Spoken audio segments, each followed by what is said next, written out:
ধুলিয়ান বাজার থেকে কোটি কোটি টাকা চাঁদা তুলে সরকারের নামে ক্ষতিগ্রস্তদের দান করছে তৃণমূল নেতাকর্মীরা। এমনটাই মন্তব্য করে তোপ দাগলেন অধীর। সোমবার জেলা কংগ্রেস কার্যালয়ে সাংবাদিক বৈঠকে প্রাক্তন সাংসদ অধীর চৌধুরী বলেন, ক্ষতিগ্রস্তদের জন্য চাঁদা তুলে সেই টাকা কতটা কাজে লাগবে আর কতটা তৃণমূল নেতাদের পকেটে ঢুকবে জানা নেই। মুখ্যমন্ত্রী আসার আগে সেই টাকা দিয়ে রাস্তা সংস্কারের কাজ চলছে। ধুলিয়ান শামশেরগঞ্জে প্রচুর ক্ষয়ক্ষতি হয়েছে, মানুষের চরম দুরবস্থা, ক্ষতিগ্রস্তদের ক্ষতিপূরণ, মানুষের নিরাপত্তা, আর্থিক সহযোগিতা, এই সমস্ত দায়িত্ব মুখ্যমন্ত্রীকেই নিতে হবে। মানসিক স্বাস্থ্যের জন্য সবার আগে যে নামটি মনে ভেসে ওঠে, সুস্থ মনের ঠিকানা মনোবীক্ষণ। যোগাযোগ নাম্বার 7477799516। আমি গতকাল শামশেরগঞ্জ গেছিলাম আমাদের পার্টির নেতৃত্বকে সঙ্গে করে। আবার এর আগে যখন গেছিলাম শামশেরগঞ্জের সব এলাকা ঘুরতে পারিনি, তাই যে এলাকাগুলোতে যাওয়া হয়নি সেইখানে গতকাল গেছিলাম। যাবার কথা আগেই ছিল, পুলিশের অনুমতি পেতে দেরি হলো। আমাদের সেখানে যাওয়ার উদ্দেশ্য ছিল সম্প্রীতির মিছিল করা। মুখ্যমন্ত্রীর নির্দেশে মুখ্যমন্ত্রী শামশেরগঞ্জে প্রবেশের আগে আর কোনো সম্প্রীতির মিছিল হবে বলে মনে হয় না, কিন্তু তৃণমূলের নেতারা তারা তাদের মতো করে সারা ধুলিয়ান বাজার থেকে টাকা তুলে, কোটি কোটি টাকা তুলে তারা দান ধ্যান শুরু করেছে।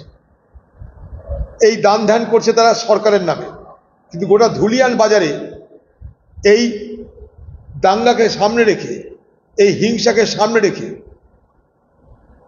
গোটা ধুলিয়ান বাজার জুড়ে তৃণমূলের নেতাদের চাঁদা তোলা চলছে, তো চলছেই।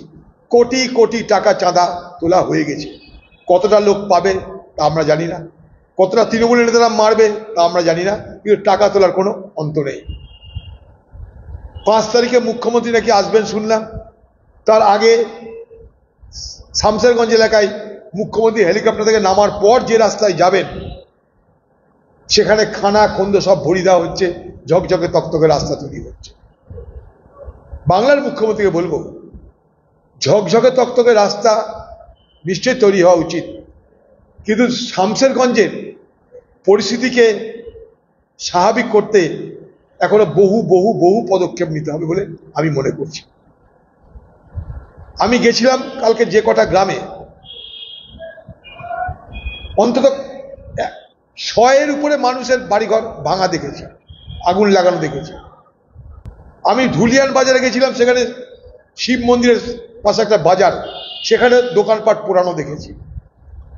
শুনেছি ওখানটাই 11 থেকে 12 জন গুলিবিদ্ধ হয়েছে পুলিশ এবং কেন্দ্রীয় বাহিনীর গুলিতে।